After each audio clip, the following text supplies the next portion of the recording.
Hey everybody, it's Mother Ann Schneer from Trinity Episcopal Church in Marshall, Michigan, and here is Phoebe with me today. Hello. And today we are going to be making ashes for Ash Wednesday.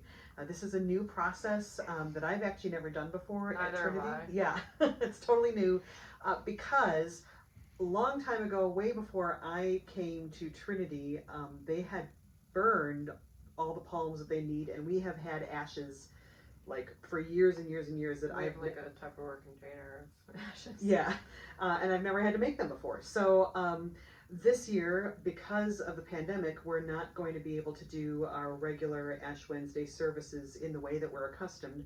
So we thought we would encourage people to participate from home, and if you're inclined, you can make your own ashes, and we're going to be doing that today.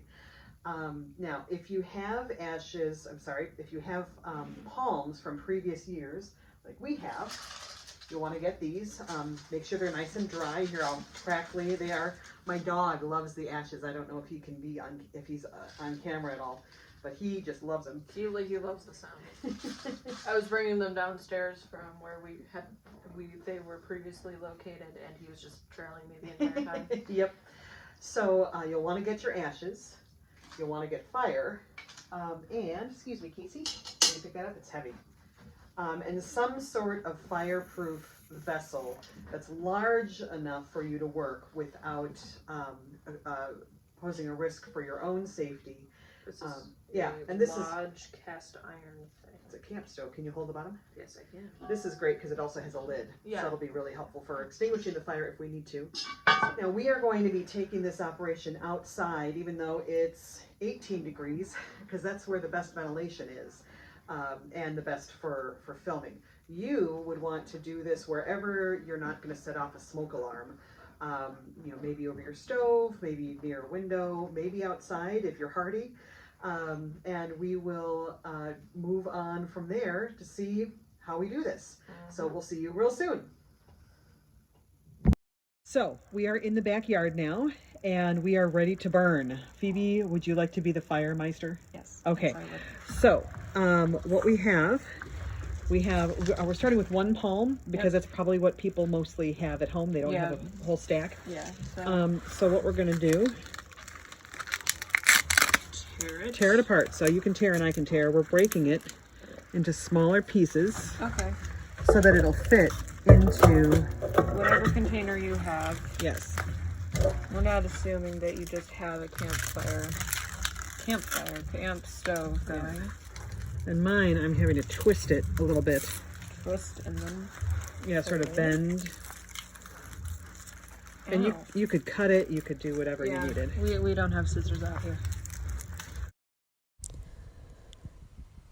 We tear the palms into manageable pieces and begin using regular butane lighters to set the fire. We wanted to keep the palm ashes as pure as possible, so we chose not to use any kindling or accelerant.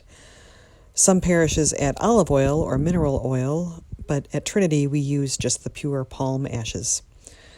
It's slow going with the butane lighters, but we're making an okay go of it.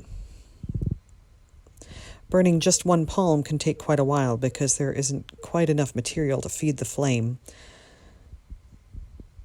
We also were approaching it from a standpoint of burning the palms rather than building a fire, so after a while we realized we could put the palms in a better configuration that would help keep the burning going more steadily.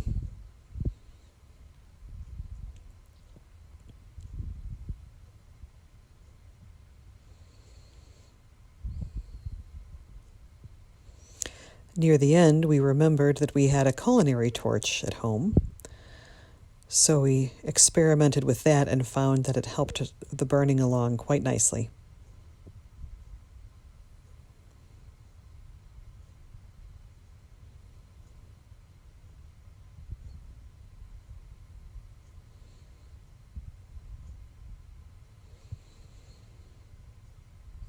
The burnt palm was ground down with a fork or spoon. We used a wooden spoon. And although it doesn't look like much, there's plenty of ash there.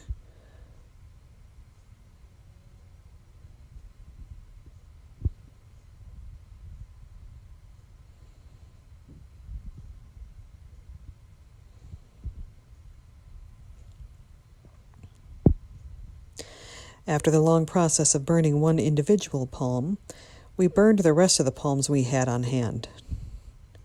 We started with the butane lighters again to see how that would work, but quickly changed to the culinary torch, and you can see how beautifully that fire starts with that extra help.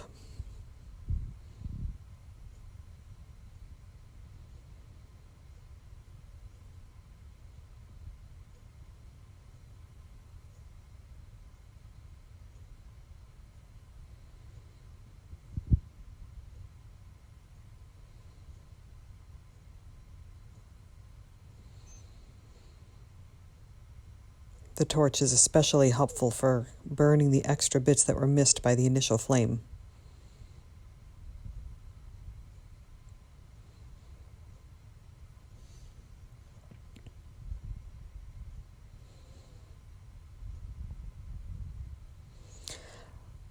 Once the ashes are ground down by the spoon, they're ready to be sifted for a finer texture. So that is burning the palms down to the ashes. Next, we're going to take this inside and run the ashes through a sieve so they're a little less fibrous and chunky and a little more pulverized. So here we go. Cool.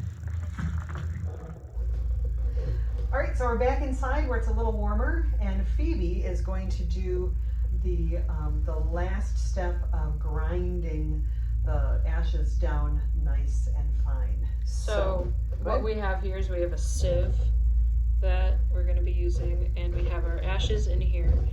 So we're going to take these very gently. They're very light, so they can fly away if they want to. And you're just going to gather them up. And we're going to take this and just kind of